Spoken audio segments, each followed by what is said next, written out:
Addie Greyborne's eyes glistened with the reflection of the glimmering snowflakes hanging from the delicate fairy lights she'd retrieved from her aunt's attic. They were perfect. Both of her shop's bay windows resembled a winter wonderland of lights. She wrapped her arms around her middle and crossed her fingers. Hopefully, the holiday glow would beckon passers-by. "Morning, Addie," a stocky woman called as she passed along the sidewalk. "Good morning, Carol." Addie smiled and waved.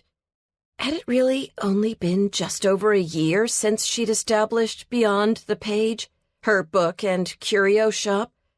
It was hard to believe given the bumps and bruises she'd endured along the way. But now she was truly a part of this town that she'd grown to love. "Good morning, Addie," another passerby called out. "Morning," she said, smiling. "Your displays are looking good." "Thanks." Addie grinned and took a step back to get a clearer view of both windows. The display of books in the right one caught her attention. She pressed her face to the cold glass, wiped off the condensation from her warm breath, and peered at the small tree in the center, colorfully decorated with antique ornaments. But it was still missing something.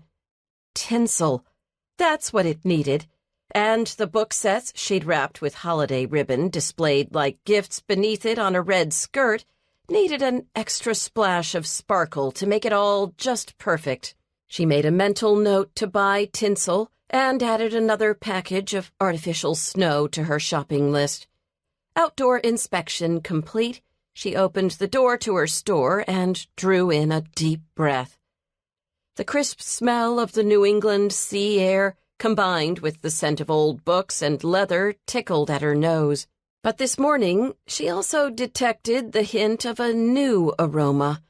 It appeared that Paige Stringer, her shop assistant, had placed small, festive bowls and baskets of apple cinnamon potpourri on bookshelves throughout the shop. The fragrance stirred warm memories of her childhood home and her family, now all since past, including her beloved David. They were to have been married by now, and should have been celebrating the season together, but he— A tear slid down her cheek. She swatted at it and forced that memory back into its box in her mind, and headed for the coffee maker on the far end of the long, antique Victorian bar she used for a sales counter.